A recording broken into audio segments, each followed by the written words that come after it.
evening, and good afternoon, depending on where in the world you are. Thank you so much, everyone, for joining us today for this critically important event titled Dismantling Global Terror, India's Operation Sindoor and Its Impact.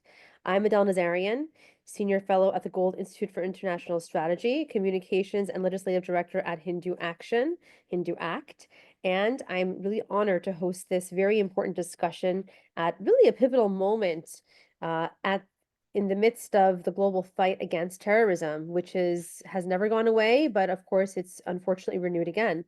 As everyone here may know today, on May 7th, 2025, this year, last month, India launched Operation Sindoor, a high-precision counterterrorism initiative targeting major terrorist training camps inside Pakistan and Pakistan-occupied Kashmir, specifically Lashkar-e-Taiba's Markaz Taiba in Muridke and Jaish-e-Mohammed's headquarters in Bawalpur and infiltration camps in Pakistan-occupied Kashmir.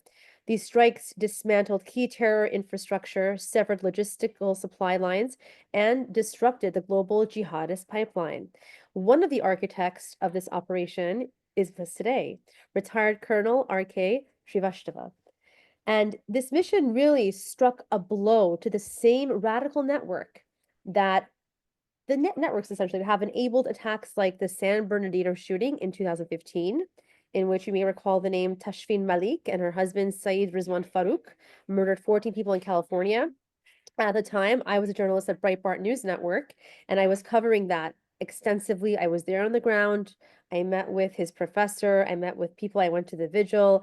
I remember clearly Malik had studied in Pakistan at seminaries that espoused a rigid and militant ideology. It is arguably also said that she's the one who radicalized her husband, who, of course, they subsequently ended up carrying out that attack together. She also, Tashfeen Malik, studied at a seminary in the town of Multan, located in south central Pakistan, which was also targeted last month and destroyed in Operation Sindoor. Reports later showed that neighbors of the couple were actually suspicious of the couple, but didn't mention or alert authorities out of fear of being seen as Islamophobic. We'll get into that more, but I want to basically ask this question, and we're going to talk about this during our talk today with these amazing individuals. Why were those terror camps still operating for so long? And why did it take Operation Sindoor, not a multinational effort, but a singular act by the government of India to act? And thank God they did. India has, of course, shown the world that what decisive leadership looks like. But as we will discuss today, this is not just an Indian issue. This is a global counterterrorism imperative. And the future of this fight will depend on whether nations like the United States are willing to recognize and confront Pakistan's central role as the epicenter of Sunni Islamic terror, from Kashmir to California. But before we begin, I encourage our U.S. participants also to support our work. If you are, of course, a U.S. resident, your tax-exempt donations can be made at HinduACTion.org/donate. Now, I will turn your attention to our distinguished speakers. I'd like to start our conversation with Dr. and Professor Max Abrams. Professor Dr. Abrams is a political scientist and a leading expert on international security with a specialized focus on counterterrorism. I've known him for many years. He is also a podcast host and prominent commentator on global security issues.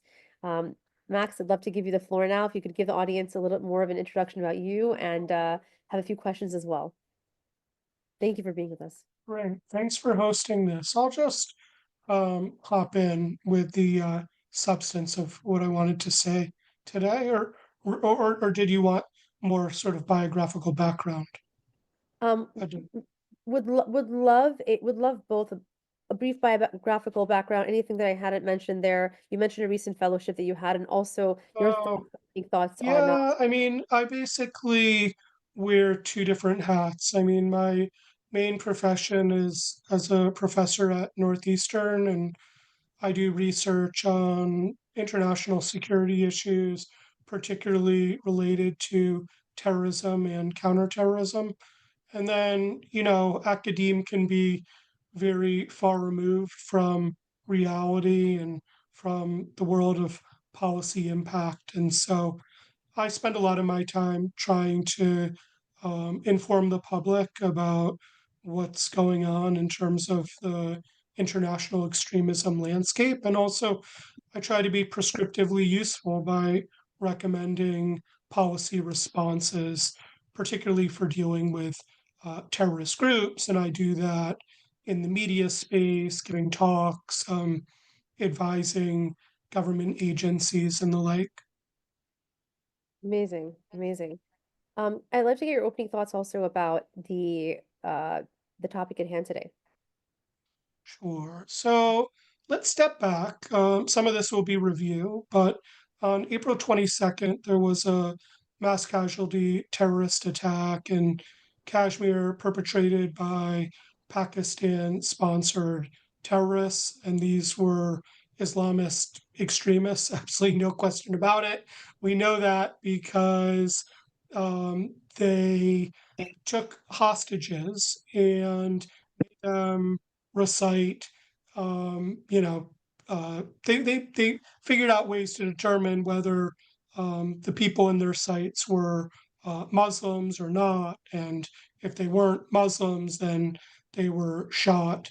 And we also know that this was a Pakistan sponsored group because there was actually a credit claim where the Resistance Front, which is basically uh, a proxy group for Lashkar-e-Taiba, claimed credit for the attack and then tried to walk it back when it became clear um, how unpopular the attack was. And the reason why it was so unpopular was because it was directed against civilian targets. There were 26 fatalities, all 26 were civilian, 25 of them were Indian. And so the Indian response was unprecedented for India in terms of a counterterrorism operation. It's not always true that India has responded in a heavy-handed fashion. We saw that after the Mumbai attacks. There wasn't the strongest Indian response, but it does appear to be that India has over time escalated in terms of the severity of its counterterrorism operations. And I think India had two main goals with respect to its counterterrorism response. The first was to attrit the terrorist groups that are sponsored by Pakistan against India, that is, to weaken them, to go after the training camps. And the second is to communicate a important message to Pakistan, and that is that it will not be able to sponsor terrorism against India with impunity, that India is going to respond in a kinetic way all over Pakistan. And I think that from the perspective of India, and I welcome other thoughts on this, but this is my sense. But the perspective of India was that the international community didn't respond exactly as they would have liked. And there was some disappointment among Indians, including directed against the Trump administration in terms of how Washington responded to Operation Sindoor. At first, the Trump administration basically said, we don't want to get involved. This doesn't really relate to us. We're America first. But then there seemed to be some criticisms and maybe some behind the scenes pressure on India not to, quote unquote, escalate, to restrain its response to the mass casualty terrorist attack. Um, as is the case with the Israeli response to Hamas, a lot of the focus was really on sort of the counterterrorism rather than the precipitating terrorist attack. And then in the end, what really upset a lot of Indians is that that President Trump claimed credit for the resolution of the the operation. That he, kind of boasted about being the indispensable player in resolving the conflict, or at least leading to a ceasefire. And that declaration is in defiance of India's position, which is that this is essentially a bilateral problem between India and Pakistan, and that certainly the future of Kashmir isn't open for international discussion.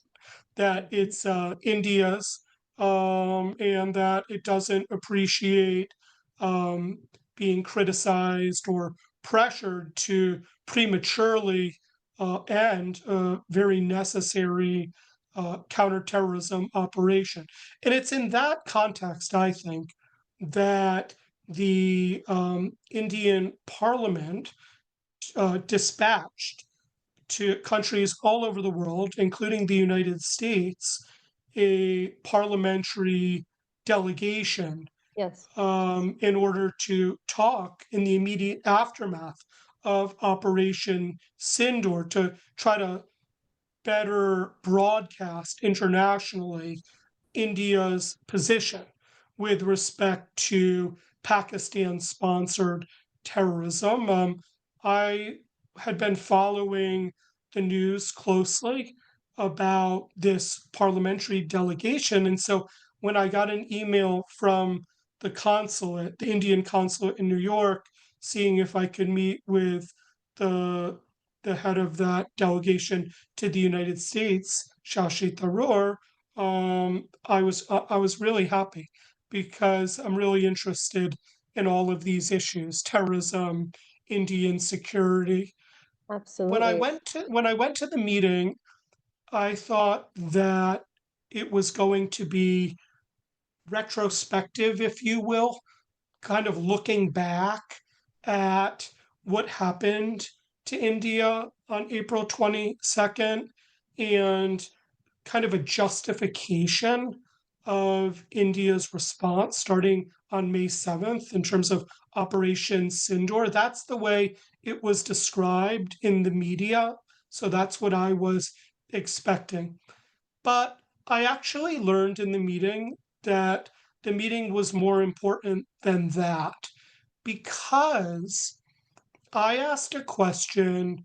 I asked one question during the whole meeting to Shashi about, and my question was, well, don't you think that there is going to be more Pakistan sponsored terrorism? Because even though this was unprecedented in terms of the scale of the Indian response, in my opinion, it wasn't that big of a response. I mean, in comparison to other counterterrorism responses, not in terms of India's history, but I mean, look at what Israel, the power of the Israeli response to Operation Al-Aqsa Flood, or look at the way America has responded historically to terrorist attacks like 9/11. I mean, in that context, Sindoor was kind of selective in its use of violence, so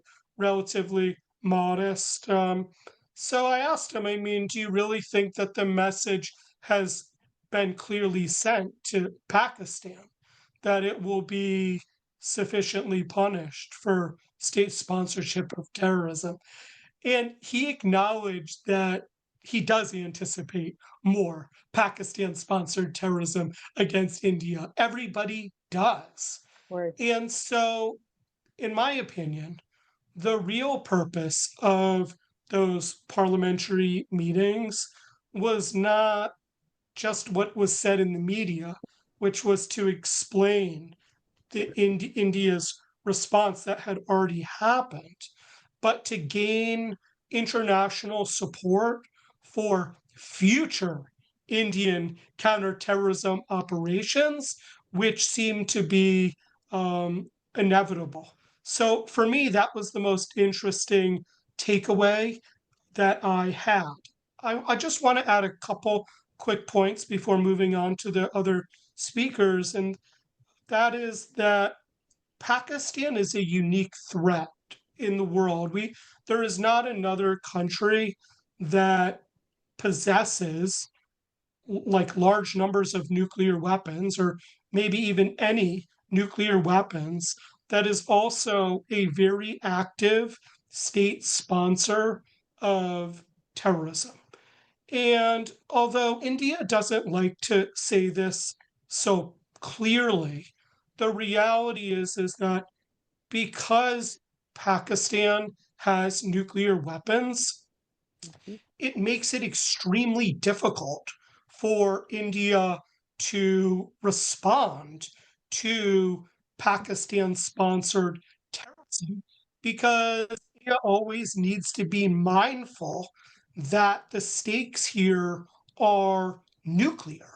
And so India has to be extraordinarily careful. And frankly, it makes it practically very difficult to apply sufficient force against the Pakistan sponsored terrorist groups. And we know that historically, when Pakistan developed nuclear weapons in the late 1990s, its state sponsorship of terrorism went up. And Yeah. I think that there are very important lessons here, obvious lessons that I just want to connect explicitly to Iran.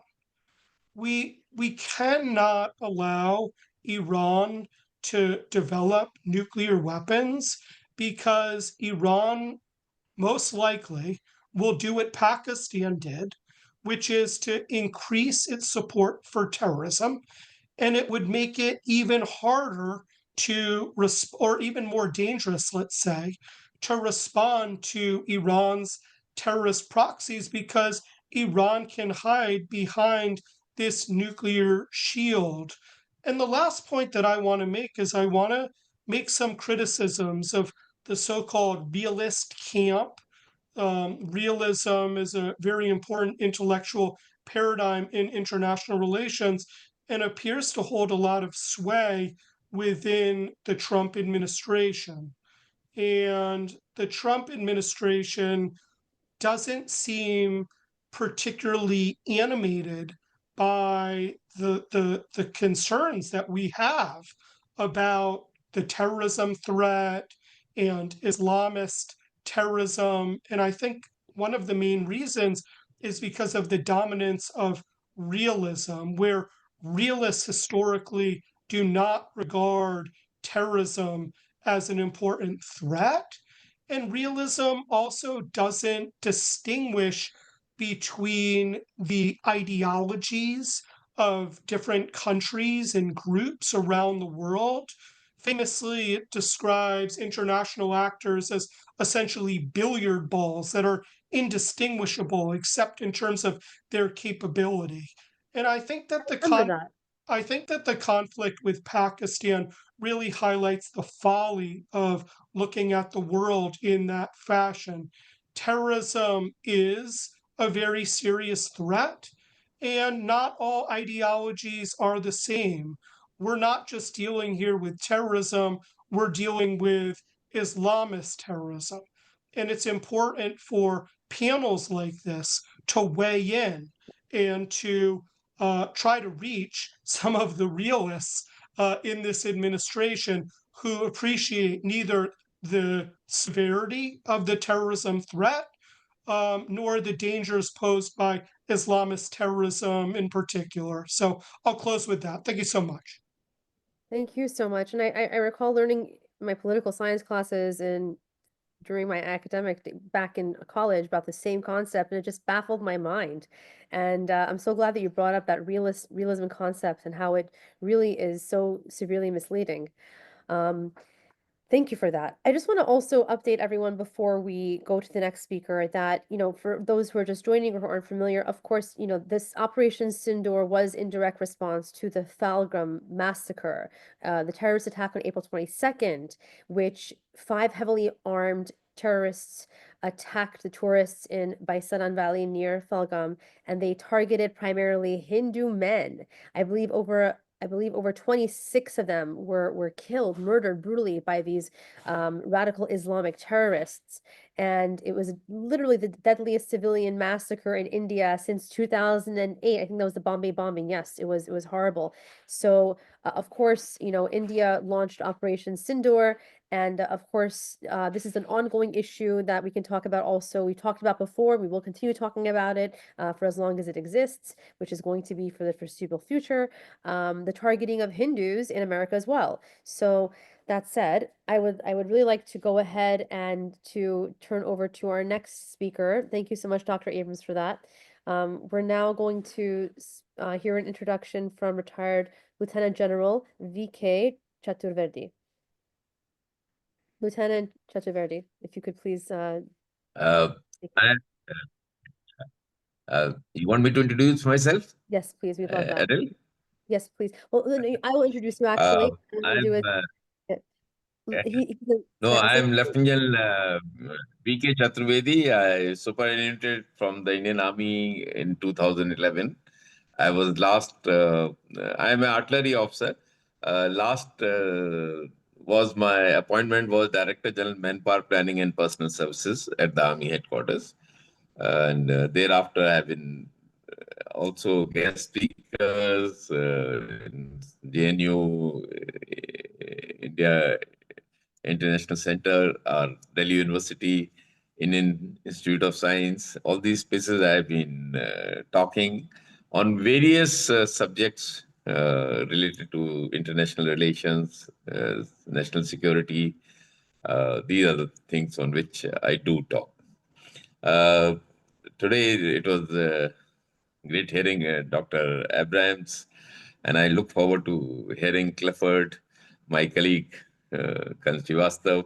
Adele, you have been very, very uh, generous, and you have been very, very good in comparing this event. I also thank Utsav Chakravarti, who has been very kind enough to invite me for this webinar. It's a great pleasure for me today to be amongst the best minds on the subject related to national security, counter-terrorism, terrorism, and international security also. The topic today is dismantling the global terror, India's operational Sindoor. The both are very much linked. They are very relevant. What happened on 22nd April, which Adele had just talked about at Pelgaum, Western Valley, where 26 unarmed, innocent civilians were killed. And the worst was that they were asked to identify themselves with religion. They were asked to recite Kalma and even undress themselves to prove their identity as a religion class. So this is what has happened. It is the worst type of cowardly act that was perpetrated on our Indians on 22nd April that had to be responded to, and the culprits and the perpetrators had to be punished. What our Prime Minister and the Defense Minister uh, very, very clearly stated that it will be unimaginable punishment that we will make to these perpetrators and their responses, which I'm so happy to hear Bex, who said that there is no doubt that it is from Pakistan. So one is happy that the acceptance of Pakistan as a hub of terror is being accepted the world over. And those who really have knowledge are acknowledging it. Uh, Thereafter, and you see the timing of the attack on these innocent civilians, it was when our Prime Minister was away of the country, out of the country, and he was in Saudi Arabia. The Vice President of the United States was in our country. He was on a visit. The tourist season had just picked up in Kashmir, and our very sacred religious yatra, that is the Amarnath Yatra, was just about 2 months away. So this was to deter, cause disharmony between the communities in India, and all those things. It is to the strength of our Indian Prime Minister and the Indian nationals that nothing like that happened. We ensured that no communal disharmony was resolved. In fact, the parliamentary delegation, which Max was just talking about, they all included the member of parliament from that very community and represented, and they were from, most of them were from opposition parties. So this is our strength, and this is what we made it very clear that those who are responsible for this, who have sponsored these, and which Pakistan undoubtedly it is, from all these acts of terror are coming from. In fact, not only against India, anywhere in the world, any act of terror has a linkage to Pakistan. That there no doubt Osama bin Laden was found just about 2 kilometers away from their Pakistan military academy. So that people must unite against such type of anti-terror activities by nations. What has truly disappointed all of us as Indians, and I'm sure most of the right-thinking people across the world, that during that phase, after the Pahalgam attack, the IMF approved loans to this country which is sponsored. Unless we unite, unless we ensure that each and every one does their duty, do not permit any of such loans to be sanctioned to such countries, put them under watch. They should be in the gray list, they should be in the black list, then only things will. It has to be the word united effort. Now, after what happened, can you imagine? There were couples which were on their honeymoon 6 to 7 days into their marriage, and they killed the male and told the lady, she also said, shoot me also. And what they said was, go and tell Modi that I have killed. This is how they have told Modi, and Modi ji has responded with the total strength and conviction that at his disposal. This is what we prepared ourselves. We launched operation against the terrorists. We were very clear that our actions were against the terrorists, not against any civilians, not against the Pakistan military. We acted against the terrorists, their camps, their hideout, their logistics systems, their training establishment, their radicalization centers, and their headquarters. And hit with precision, accuracy, and effect. Almost 100 plus terrorists were killed. All the 9 terrorist camps out of the 16 which were in the last shortlisted, out of which some were vacated by them. So 9 were left. Acted for the world to see. It was extremely effective with our missile systems without crossing the line of control or the international border.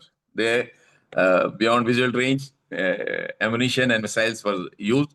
We destroyed that. The effect was extremely effective. Pakistan was made very clear by our foreign secretary, who in his briefing clearly spelled out that our response was measured, it was proportionate, it was non-escalatory, and responsible. We were responsible. We did not go for any military targets or civilian targets.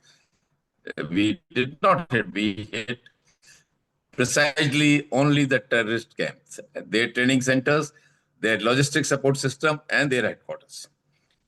Of course, as it was quite expected, every one of us was expecting the Pakistan, because Pakistan truly, the armed forces run the government.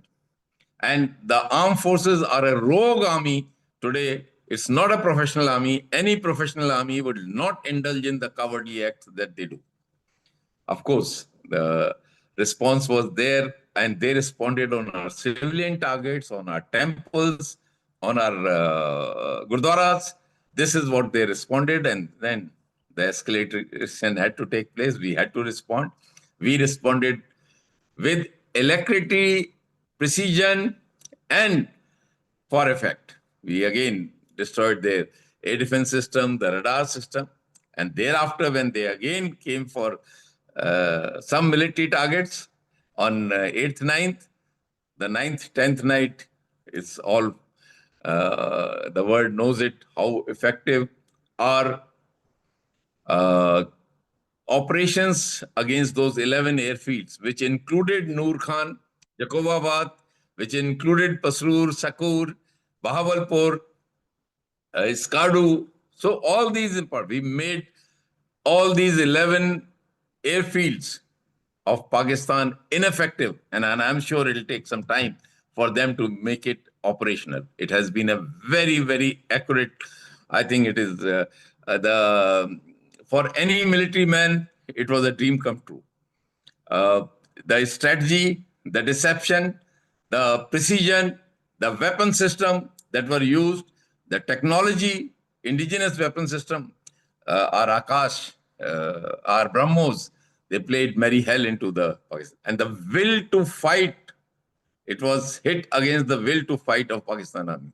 They succumbed, they requested for ceasefire with the DGM of Indian Army, and after the approval at the highest level, it was accepted. On 10th, we accepted to hold Operation Sindoor for the time being. Let me tell you, my dear friends, that Operation Sindoor today is on hold. It has not been called off, and we will respond. We have laid down certain doctrines now for the future.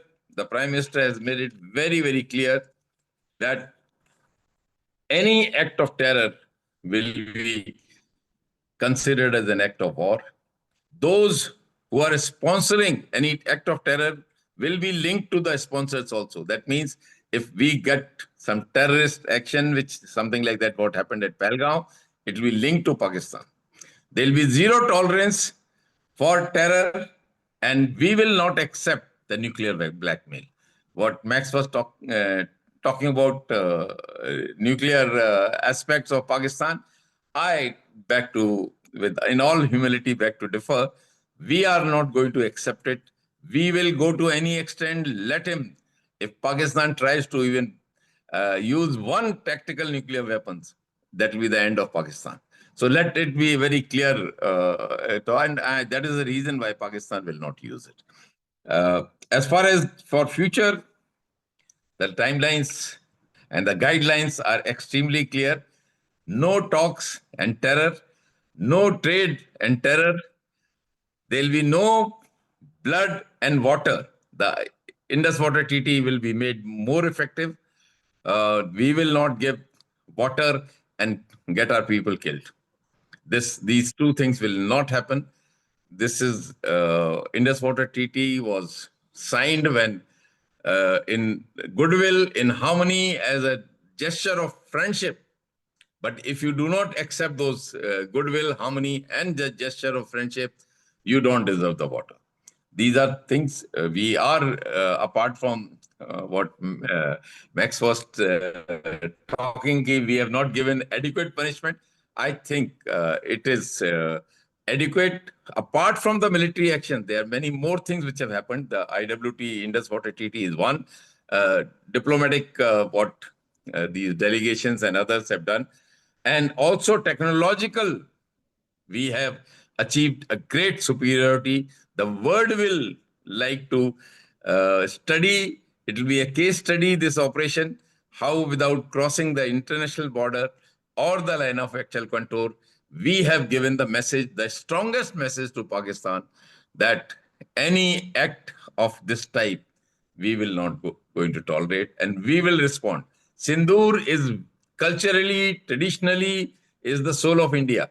It may be a small thing, but when it comes to our traditions, our thing, so that is the reason why the complete nation, India, stands together as one. And we have had enough now, almost 37 years. It started sometimes in 88, 89 when they threw the uh, Kashmiri Pandits out of J&K. We are not going to tolerate. We will ensure the sanctity and sovereignty of our country and the people of India. Uh, these were some of the things we can always discuss in the question answer session, the rest of the things. Thank you so much, Adele. Thank you so much. Thank you so much, Lieutenant General Chaturvedi. And now we're going to switch over to Clifford Smith. Cliff Smith is a attorney and an expert in foreign policy and national security.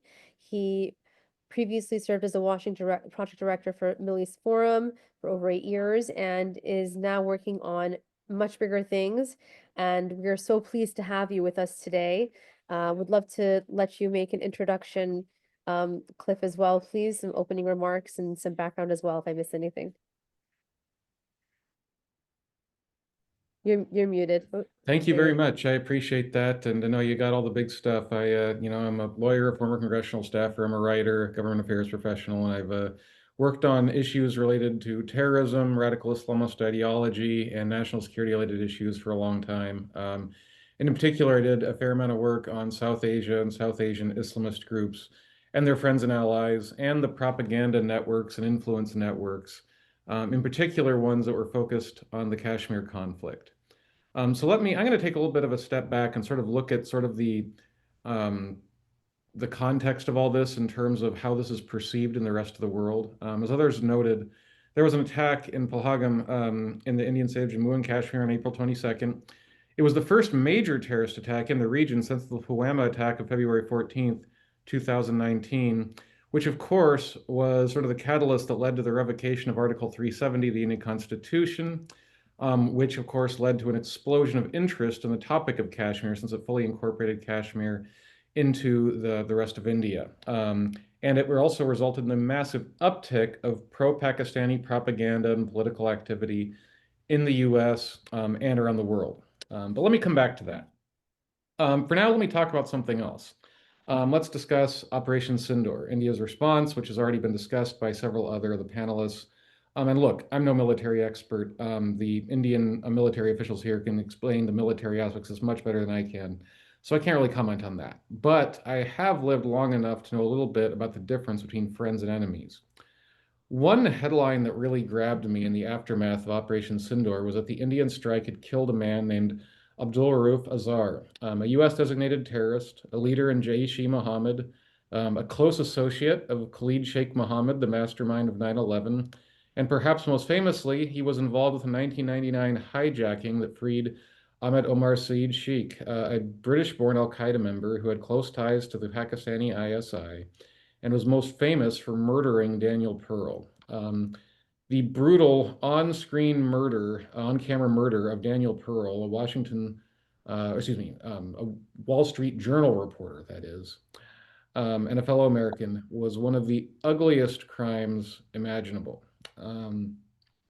Pearl's most famous final statement, my mother is Jewish, my father is Jewish, I am Jewish, was so moving to former New York City Mayor Ed Koch that he had it written on his tombstone. But for his murders, it was reason enough to kill him. I'm not Jewish, but I am human, and I am American. And Pearl's murder was perhaps the famous, most single murder by any terrorist group in my lifetime. And it seems someone that was directly responsible for, or at least indirectly responsible for that man's murder, someone that was an associate of the person that killed him, someone that freed the person that killed him, was just over the Pakistani line of control in Kashmir for over 20 years. That's interesting.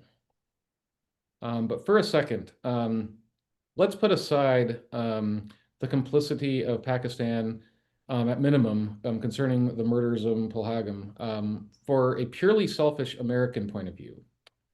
What does it say that a U.S. designated terrorist, a close associate of the man who planned 9/11, who freed a man that murdered Daniel Pearl, was just over the Pakistani border decades later, and it took India to take him out? I'll just say this. It seems like awfully odd behavior for a major non-NATO ally. And I think India eliminating him was the act of a friend. I understand, from America's point of view, the complicated historical reasons that move the United States closer to Pakistan. As someone that believes America was on the right side of the Cold War, to some degree, I even sympathize. I think India made mistakes too. But America's relationship with Pakistan as it developed was a mistake. It should never have gone as far in the direction as it did. And what's more, there is no good reason for it to continue. The US and India have differences to be sure, but we have far, far more in common than we have different. And the US and India should be closer. And there is zero doubt in my mind that between the two, India, not Pakistan, is the US's true friend. Let's get back to Kashmir. As I mentioned, there was an explosion of interest in the issue after the repeal of 370. And I was working on these issues and was only sort of passingly paying attention at that point to Indian politics. It was remarkable to me just how fast the Pakistani influence operation sprung into action right after the Pulwama attack that had murdered 40 to paint them as a victim. Just months later, there was a congressional subcommittee hearing on Kashmir.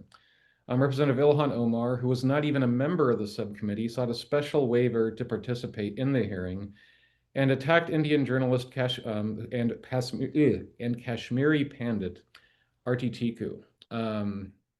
This was bad enough. But interestingly to me, anyway, is her speech in that committee hearing was nearly identical to an op-ed that had come out just a couple days earlier that was created by a new shadowy organization called Stand with Kashmir. Who is Stand with Kashmir? Well, it's hard to say exactly. Has very unclear finances, and what we can say, however, is it works very closely with the Islamic Circle of North America, or ICNA, which is the US chapter of Jamaat-e-Islami.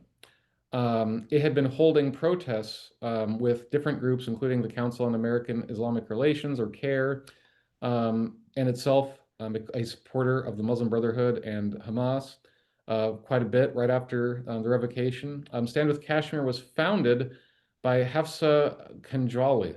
She was a small-time academic who, in previous years, had spent numerous times appearing with Ghulam Nabi Fai. He was a Pakistani-American and a Jamaat-e-Islami activist that was actually convicted of acting as an unregistered agent of the ISI for funneling millions into Pakistani influence operations. For any of you not familiar, it is extremely rare for someone to actually get prosecuted acting as an unregistered foreign agent. You really have to screw up badly to do that, and it shows just how brazen he was. Anyway, Kanjwal's husband was a man named Azad Isa. So the woman that helped find Stand with Kashmir, her husband was a man named Azad Isa. He worked for Al Jazeera and has worked for a number of years since for the Middle East Eye. This is another organization run by former Al Jazeera employees. According to my old colleague Michael Rubin, the Middle East Eye is an increasingly important web portal, often obscure in its finances, but increasingly it fills the gap as Qatar's chief influence agent. Isa has written for the Middle East. Isa had written, that is, an op-ed for the Middle East Eye just days after the Pulwama attack murders, blaming India and de facto justifying the attack. Since then, he's also been running a Substack whose sole purpose is to demonize not just India and not just Israel, but the budding India-Israel relationship as something uniquely bad. But neither Fai nor Kanjwal nor Isa seem to have Islamist sympathies. In fact, if you read their writings closely, they seem to be far leftist. Isa, in particular, cites repeatedly to Indian communists in his writings. So while radical Islam is part of the problem, it is not all of it. I cite these facts because it does an excellent job of painting a wider picture of the kind of influence network that India is up against in America, and frankly in the wider world too. And it's multifaceted, interconnected, and influential. I mentioned Qatar. I didn't even mention Turkey, which has its own influence network, which is interconnected but distinct from Pakistani and Qatari networks. And of course, Turkey is a NATO member and a very close ally of Pakistan, has its own methods of influencing matters in the US and in the wider world. Frankly, India does not have anything on the same scale, and this is a problem for India. Anyway, the point of all this is that at least after the revocation of 370, this network was aimed at demonizing India and painting India, to paint India, incorporating Kashmir into India as some sort of uniquely evil war crime, in spite of the fact, of course, that Pakistan has never given independence to the part of the state that they control and has occupied for decades. And wild claims of genocide, mass kidnappings, mass rape, always very nonspecific, were commonplace after this. Accusations of ethnic cleansing and forbidding Muslims to worship were also common. This is what the network did. I've worked enough with propaganda to figure I knew it when I saw it. At the same time, I always like to go see things for myself. And so if I have an option, I will always go look at the ground. I want to go see the ground. And so in 2023, I visited India, and I did what few Americans do, even ones that do visit India, and I went to Kashmir.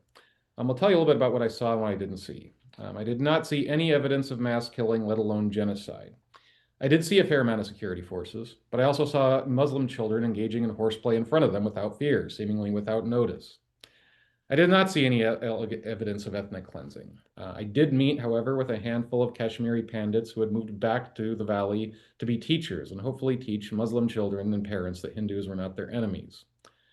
I did not see any closed down mosques or blockades of religious institutions. Instead, I personally visited the Hazrat Bal Shrine, the most holy Muslim shrine in Kashmir, during afternoon prayers. It was packed to the gills. And they seemed to be comfortable with outsiders. I sat there in prayers for over an hour unmolested. I also saw an awful lot of investment from other parts of India, and I later learned the United Arab Emirates. On that point, the UAE pointing his investments kind of pointing to this, I learned that it was not about Muslim versus Hindu. I remember one Muslim waiter I met. I asked him about his life in Kashmir and how things were prior and after the revocation of 370. He said it was better after 370. He had a good job and his friends had jobs with computers, he told me. His sentiments seemed typical and represented the majority of Kashmiri Muslims. So back to the more recent terror attack in Pahalgam. The purpose of this attack, in my view, was clear. It was to disrupt the relative peace and economic growth of Kashmir and to reignite the controversy internationally, and to put the propaganda network, which I just described, back to work for the benefit of Pakistan. Recently, the Hindu-American Foundation's Matt McDermott did a survey of media mentions of Pakistan and India's actions since the attack. Without getting into the details, it showed that the issue was covered more than any single outlet by Al Jazeera. Of course, Al Jazeera overwhelmingly painted the situation in a light most favorable to Pakistan. Most did not mention the victims were almost entirely Hindu, nor any mention of the many Kashmiri Muslims that came out to protest.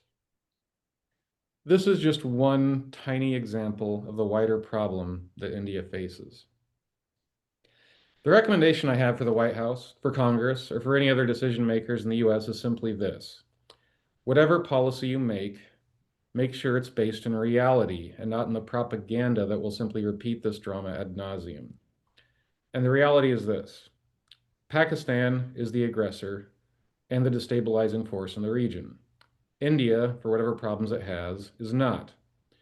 Radical Islamist ideology, and occasionally radical leftist ideology that undergirds it, is the ideology driving terrorism in the region. Hindu nationalism, for whatever problems it has, it's not.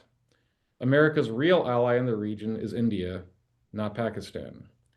Any strategy that does not take these fundamental truths into consideration, in my view, is doomed to fail. With that, thank you. Thank you so much, Cliff, for that. I want to also point out one thing that I'm so glad you brought up.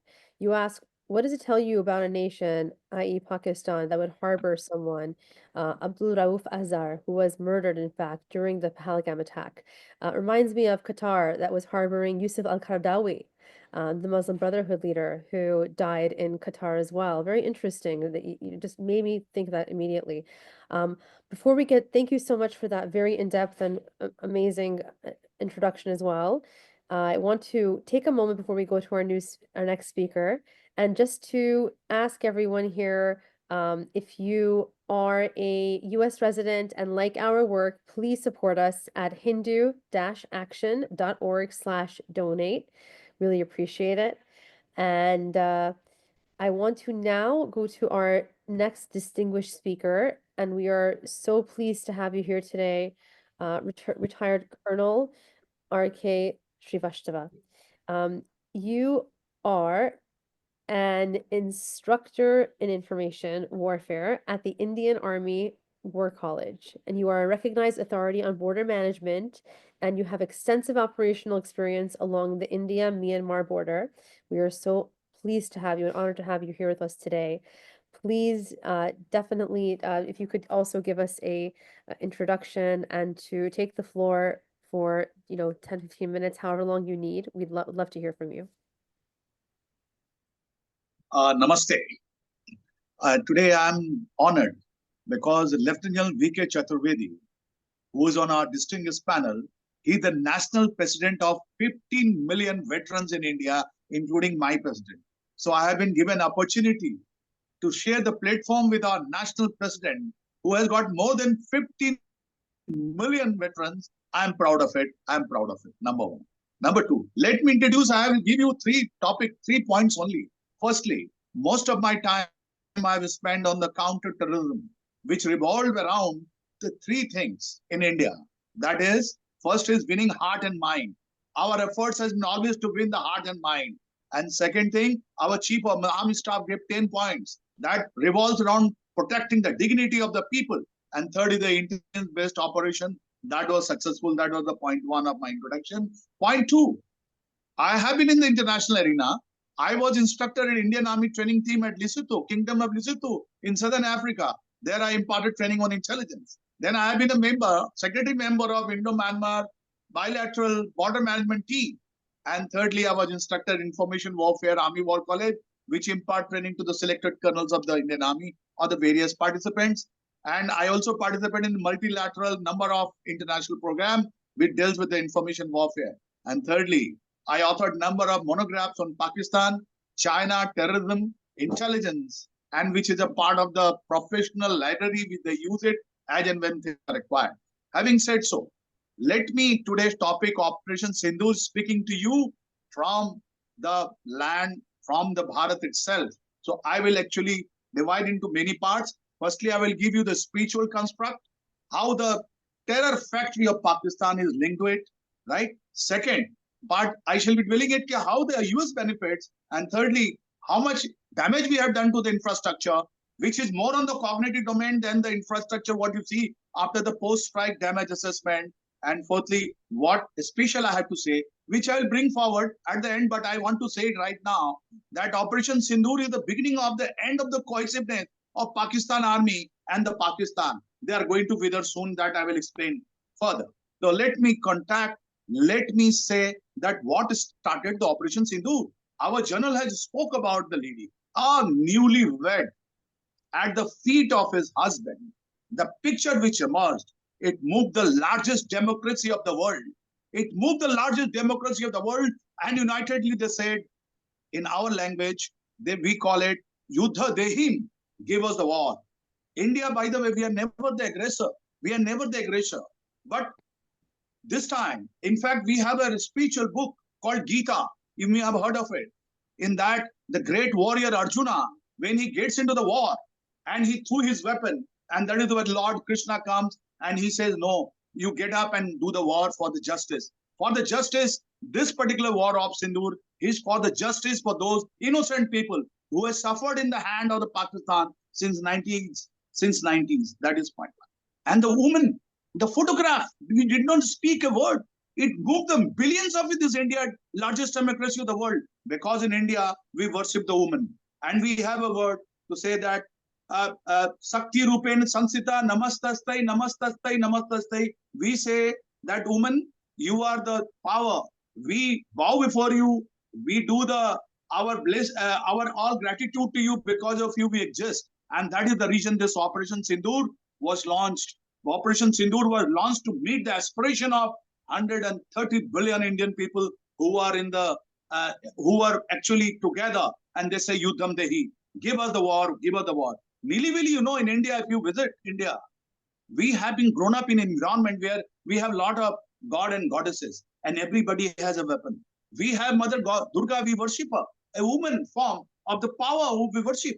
With a spear, she has killed a demon, and she has brought us the victory. So is Ma Kali. Everybody, this woman power which is there in India, it has moved us. It has moved the entire world, because the lady was there. It would not have been different. But this time, the terrorists who came from across, they asked for the religion. They opened their trouser. They asked them to recite the various things from their scriptures, which are not acceptable. This is what has actually, I'm talking to you, the sense from the street. That is what has happened. Now, second connect I will give you, which is connected to the non-escalatory things, which you must know. What is the non-escalatory? Where did we reach? But firstly, we have another holy scripture called Ramcharitmanas.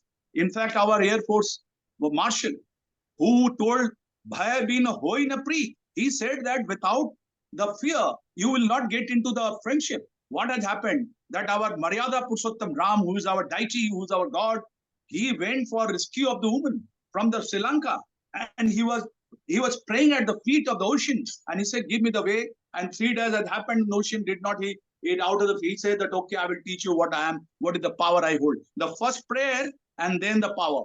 So exactly the same thing happened with us. When it happened on 22nd of April, 26 innocent people were slaughtered. And that is what happened, that we have raised the thing slightly differently.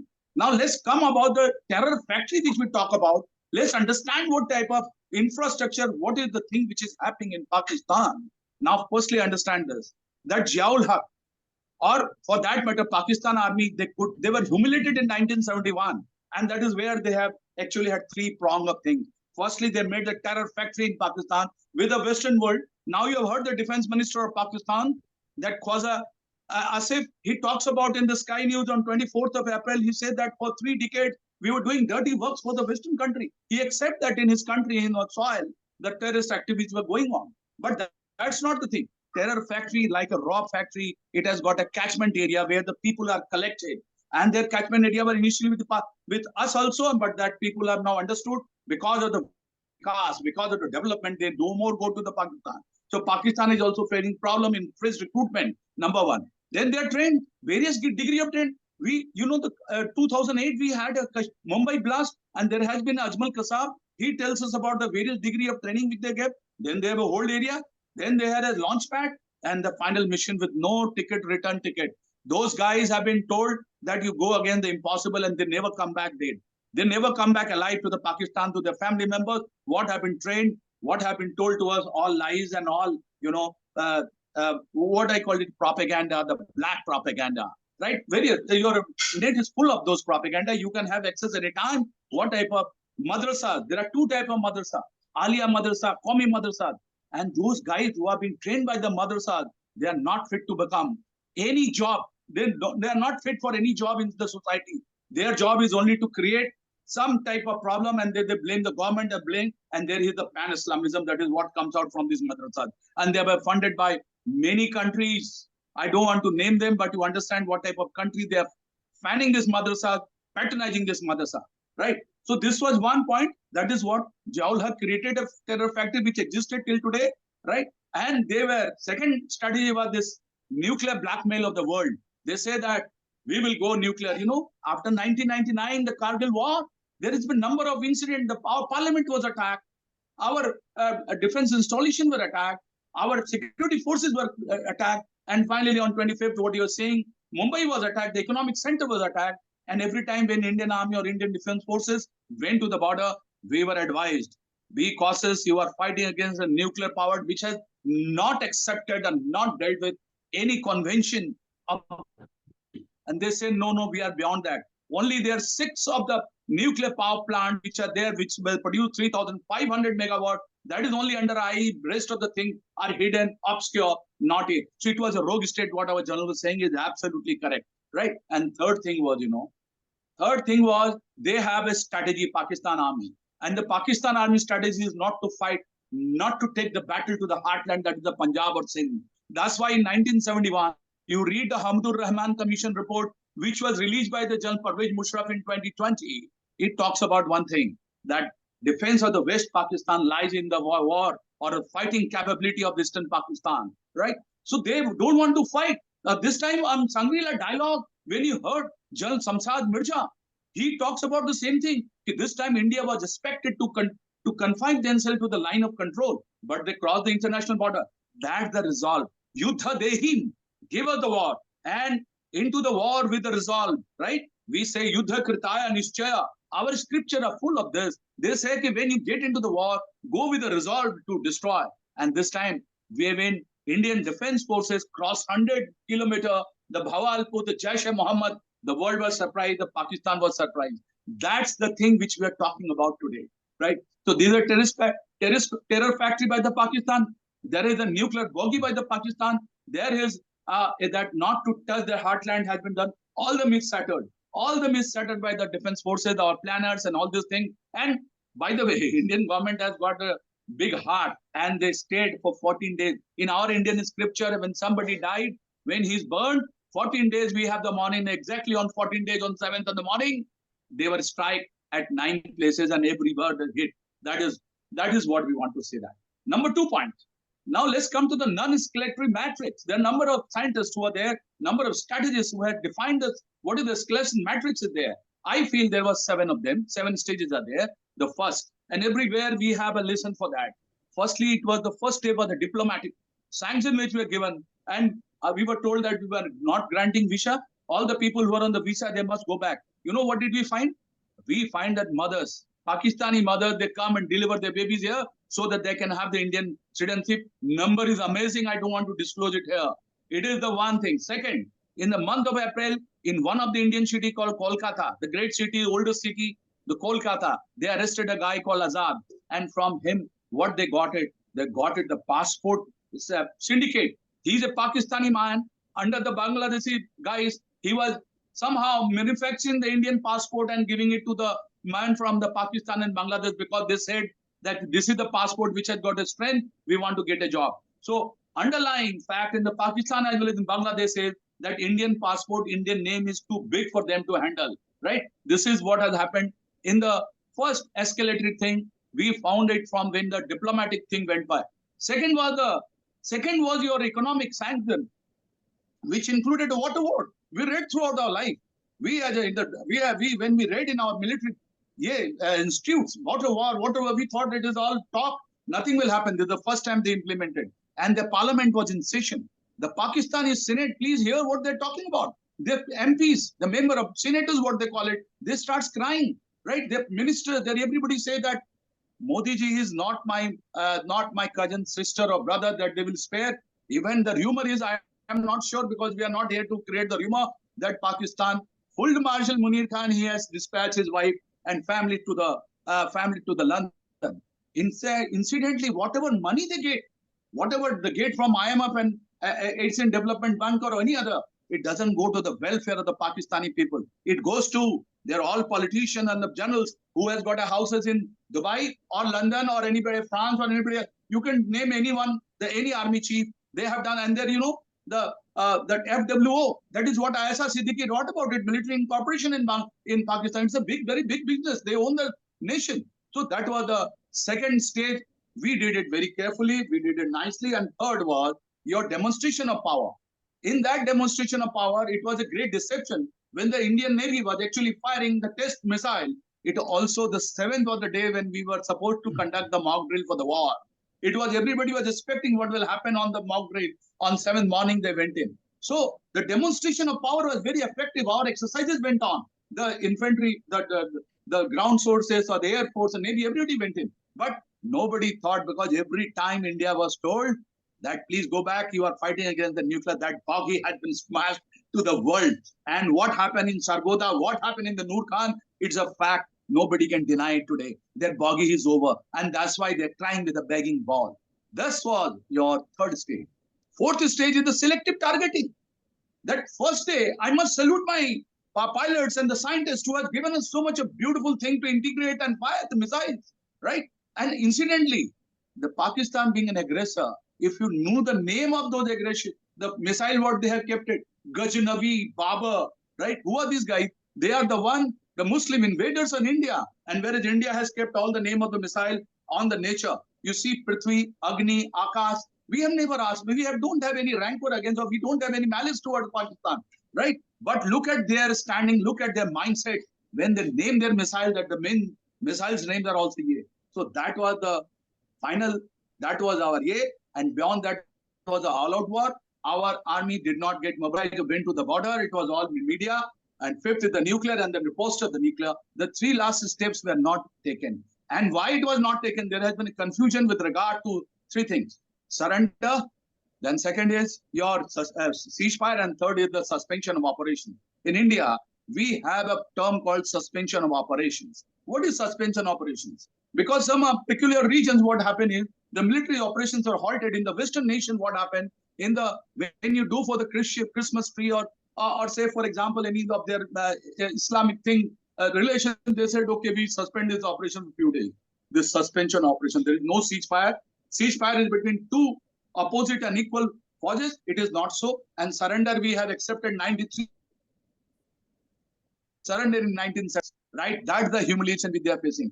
So this non-escalatory, when it went off on the fourth stage, when there was selective target was done on the 7th of October, no military installation was touched. It was SEAD, suppression of enemy air defense, which was done. And that is where, when our people went inside, of course, there was a good resistance. Every enemy will give a good resistance. And then there was on the 7th, 8th, 9th night, there was action, reaction, and counter-reaction. That is what our general was saying, that 11 of their Air Force, forward line Air Force bases have been smashed. And there is a post-strike damage assessment, everybody to see. It was not possible with us. It was possible what we have learned in 1999 Kargil operations, and that what the fault is we have, deficiency, what we have learned, inadequacies we have learned, we have overcome. And all the world, leading countries, they have been participating with us overtly. Otherwise, this critical defense technology, which was required by us to fight, was not possible. So this was non-escalatory. Where do we stand? We are standing for Pakistan to make again mistake, and we will teach them a lesson for the life. Possibly, what Indian people are talking here on the street are that we want to wipe off the Pakistan from the map. It's not a good word to say, but this is the sentiment of 1.4 billion people of India. They want to say that we want to wipe out the Pakistan from the map. So that is it. Now, you said that what the Americans or we have to achieve. We have been out of this nuclear bogey of the Pakistan, number one. Number two, please read this entire conflict in the binary of one side is the Western power headed by the India. India has been supported by them. Other side is the Chinese equipment. Remember, all the 95% of the Pakistani defense forces, including air defense system, their missile system, their combat arms, everything, it is based on the China. And they have been failure, the great failure. The world has seen it. You know it. And you know its impact when they go for the Taiwan or anywhere they try to venture out. It is the Parakram, it is the valor of Indian defense forces and this equipment. They will do wonders in the world. This is what US and A will get. Now, question is that how far infrastructure has been. Many distinguished speaker has raised that where we end. I tell you two things. One is the kinetic destruction, which you have seen in the post-strike damage assessment. Second is the cognitive one. In the cognitive one, where the mind is the target and mind is the weapon. Thus earlier, that is what Samsad Mirza, General Chaturvedi, Chairman, Joint Chief Staff Spirit talks at Shangri-La Dialogue. He talks about it. This time India has crossed. Earlier, the terrorists, you will do some action and they will throw and they will go into the Punjab. It is no more. Wherever they are, they will be haunted and killed. That is what the new India. This is the India which we want to present to you. This is the India which is seeking friendship with other countries in removing the terrorism from the heart. That is it. Now, question is that what is my take? I have got 3 takes. One, don't forget that in Balochistan, things are very, very bad. 61 battalions of the Baluch regiment as with the Pakistan army. And if this Operation Sindoor would have continued in its intensity for a few more days, the Baluch army, Baluch personnel, they were agitating, they would have shown the white flag and they would have come out. That is what message I am giving you. Warning the Pakistan to you that Pakistan army, your army cohesion is getting down. Your Khyber Pakhtunkhwa, frontier force troops are not with you. Your Sindh province are not with you. Where are you? And this is what the beginning of the end of the Pakistan army cohesiveness with the Operation Sindoor. And this is a fact. You can check from your sources, resources, whatever input which you have on the Pakistan. That is point one. Point two, when we have all the treaty in abeyance, when all the treaty has been cancelled, there is one place which I seek the world attention, which I want your help, is the Saksam Valley, which was given to the China by the Pakistan in 1963, 1964. We want it back. Now the China must wake up. Then since we don't have any treaty with the Pakistan, this Saksam Valley is with us. And third is our Chief of Defense Staff, General Anil Chauhan, also talked about this in Shangri-La dialogue. With the 15% time went for the fake news. And who are the fake news propagators? Are the Bangladesh, where the fundamentalist people, if you look at those fake news which Bangladesh has started producing in support of the Pakistan, you will be amazed. And they talk about various things which never existed, because fundamentalists they were very happy and they wanted to hear all the wrong thing about us.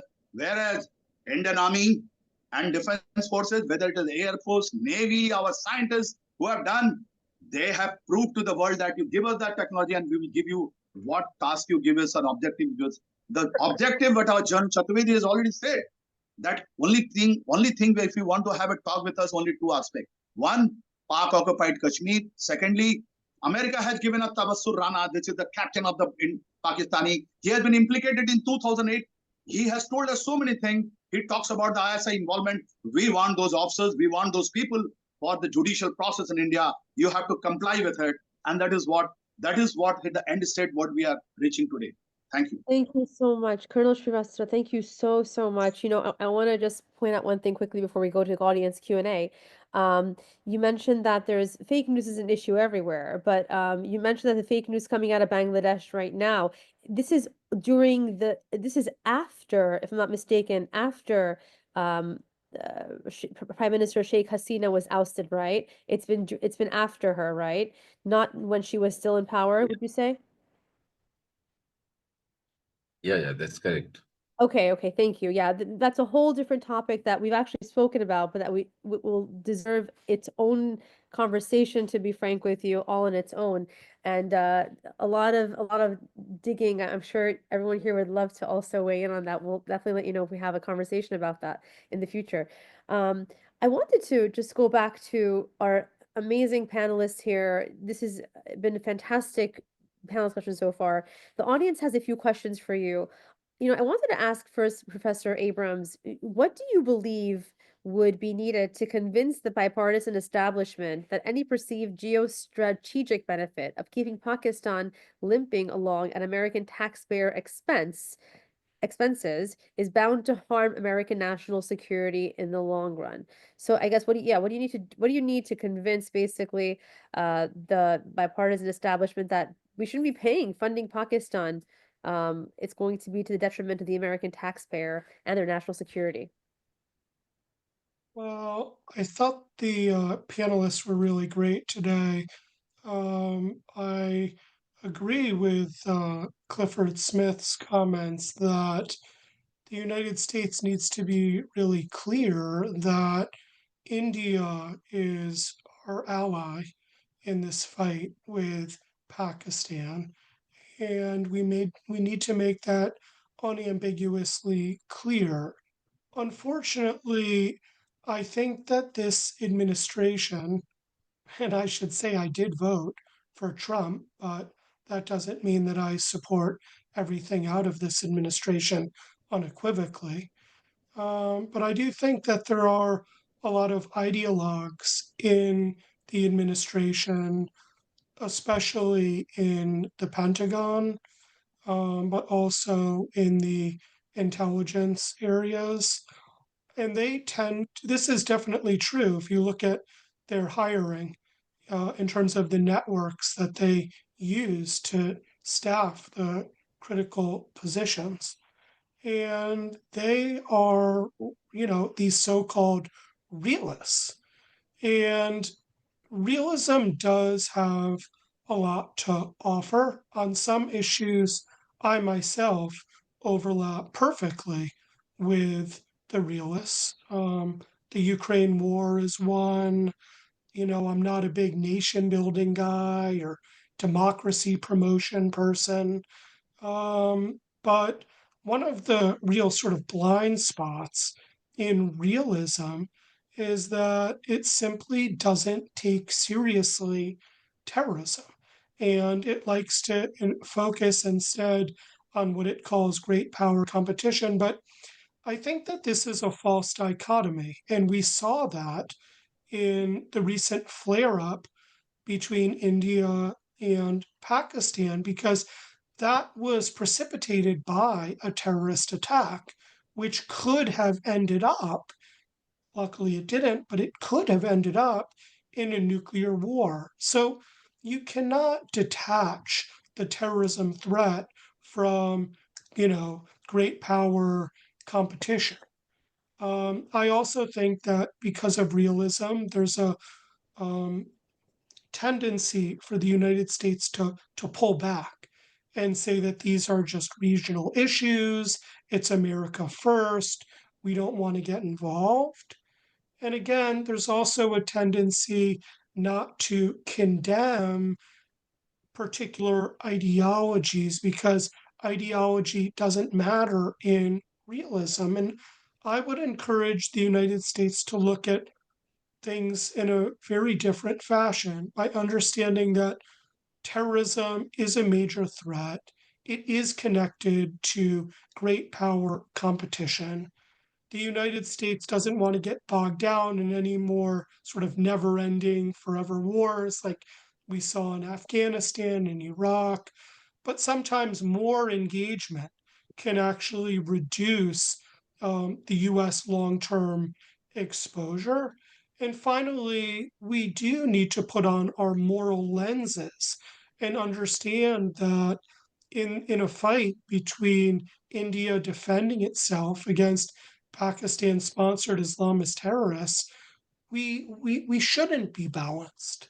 I'm not sure what needs to happen empirically for this administration to change precisely because its views are not empirically driven. They're driven by the ideological framework, which, in my opinion, simply has too much influence within this administration. I don't think it will change until there are new thinkers which are elevated to positions in the administration. Oh, thank you for that. So ultimately, you don't think in the near future that the funding of Pakistan will cease from the No. U.S. side? Neither do I. And so thank you for that. No, I agree with you. There's a lot of intelligence sharing also, believe it or not, with Pakistan. So there is always this trade-off and a very delicate, intricate balance in this very dangerous dance with the devil. So I have another question for the next question is for General Chaturvedi. Do you think it's realistic for Pak to take back the Pakistan occupied Kashmir by India? Can India realistically take it back? And the China-Pakistan Economic Corridor, CPEC, it's very much in, Pakistan occupied Kashmir, and also the presence of, Let and Jaish-e-Mohammed. Do you think, Lakshya type, do you think that this will have its own repercussions? I'm an audience member. For you, Lieutenant General Chaturvedi, how realistic? You are only referring to POK or beyond that? So let's start with this. Ma'am, you are Do you think it's realistic for actually India to take back POK? got your point, ma'am. As far as Pak occupied Kashmir is concerned, ma'am, it is definitely an integral part of India. Though it may be Pak occupied, there may be Yeah. CPEC, the China Economic that part also going in the POK. However, if it comes to the final thrust, it will not take much time. We Indian Army, Indian Armed Forces are quite capable, but what as our Raksha Mantri and has already indicated that it may happen on its own. The people in POK today are totally dissatisfied with the Pakistan government, their administration. They see the people just opposite the line of control across the fence. There's so much of development. The people are so happy. The education system, the health system in our JNK today is par excellence. All these things are there. CPEC is an unethical. The China must understand that it's an unethical corridor which they should not have gone into. But now that they've gone into it, it's not succeeding. It's already behind schedule many, many times. What they want to join with Gwadar in Balochistan, you see, the people of Balochistan are so dissatisfied with this decision. They will not let the Gowda port be operational fully. And same thing will happen with the CPEC. It is not going to be active. You will see, the world will see it. China itself will realize it. They are already realizing it. The time overrun that they are already facing, the cost that has escalated, all these things are there. They will not be able to have a free flow from this corridor. However, as far as once it comes to the final thing, that if there is no other option but a military option, then of course the military option will be exercised, and I have no doubt that it is not going to be a very, very unsurmountable task. It is well within the capability of the Indian Armed Forces if it comes to that. But I have a feeling, and as stated by our defense minister, they will come on its own. Pakistan is on the brink of total destruction, I'll say. Balochistan will go one day. Gilgit-Baltistan will go. These are all areas taken by them, occupied by them illegally.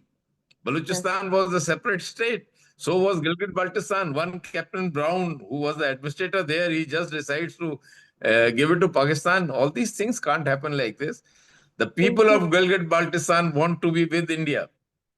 So all these things will happen. But I do not think that these are unsurmountable things. These are going to take time. It is not going to be easy for China to have their corridor passing through POK. These are things that only time will tell. Well, perhaps well, maybe before that, but perhaps the US defunding, or at least cutting its funding to Pakistan, will aid in that. So we'll have to see if both parties can work. But I think maybe India taking back POK is a little bit more of a realistic time frame, perhaps.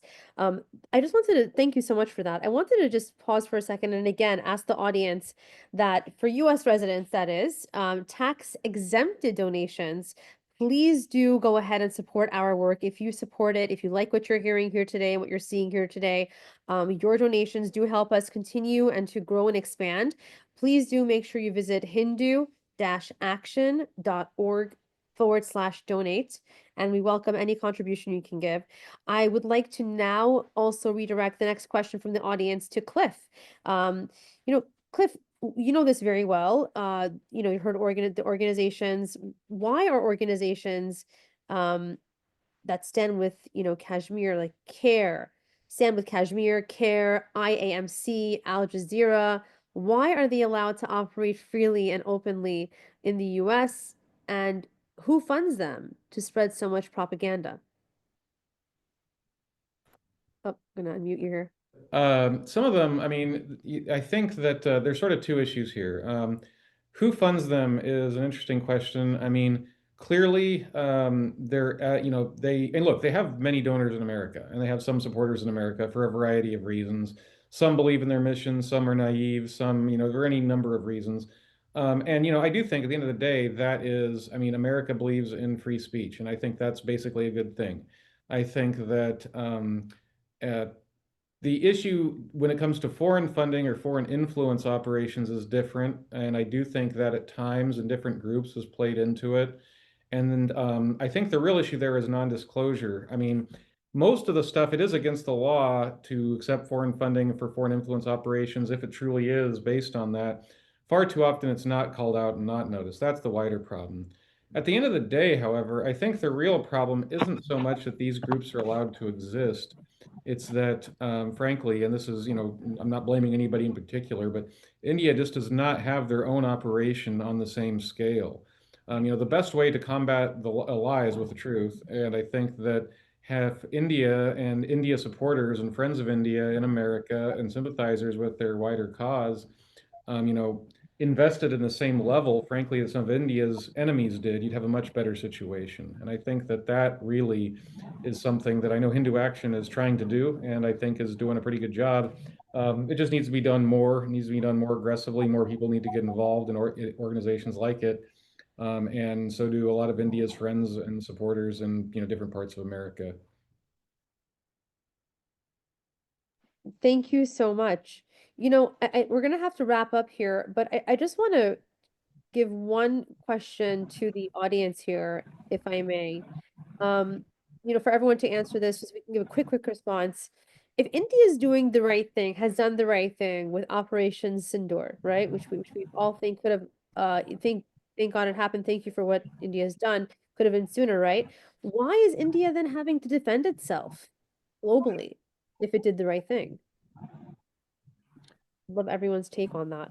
Well, I mean, I think this goes to some degree to what I was talking about when it comes to the propaganda networks and sort of this decades-long effort to frame India's actions in a certain way and Pakistan's in a certain way. And again, America's historical relationship with Pakistan. Again, it developed for complicated reasons during the Cold War, but it went far too far, and it's continued for way too long without being seriously questioned. And I think that's the real issue.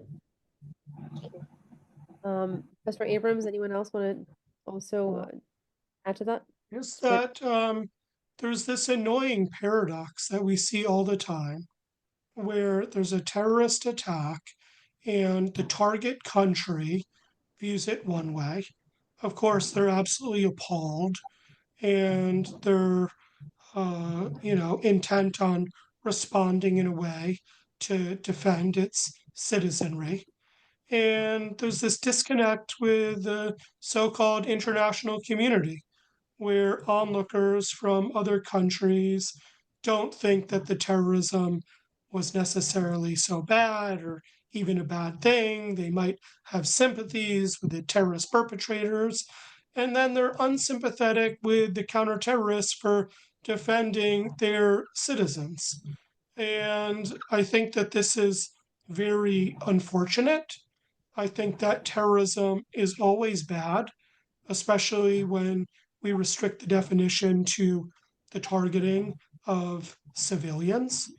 And I think that it's shocking but unsurprising that the world has different standards depending on who commits the attack and who the victims are. I think that it is extremely simple, that terrorism always needs to be called out, and we need to always side with the counter-terrorists. I also think that since the October 7th, 2023 Hamas massacre, there has been a very tragic normalization and even romanticization of terrorism, where even in the so-called West now, we see large numbers of people, especially on the left, calling for a global intifada, calling for resistance by any means, sometimes decked out in Hamas gear.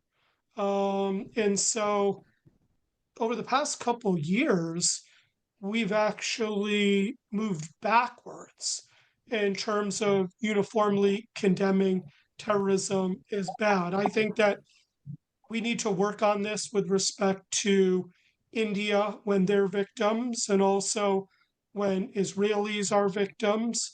And we need to just uniformly condemn terrorism and side with the counter-terrorists. I do believe that the counterterrorism position is important all over the world. This might seem like just a conflict between India and Pakistan, but it's not. It might seem like just a conflict between Hamas and Israel, but it's not. These political extremists, they are paying attention to each other, and they're going to try to emulate successes as they see them. And for that reason, counterterrorism is important, not just locally, but globally, in order to show terrorists and prospective terrorists that this tactic is going to come at a very, very heavy price to them. You know, it's Max, thank you so much, Professor Abrams. Thank you so much for that. I'm very glad you brought up Israel, actually, because as it turns out, give me 1 second. As it turns out, it is true that India is being held to a very different standard when it comes to the media coverage, and so has Israel been for many, many years since its inception. So I think what I'm noticing personally as well, I'm not sure if everyone else here has also noticed it, is a very strong and building, increasing alliance between the Hindus and the Jewish diaspora communities because of this shared, let's say the common denominators of people who are attacking both.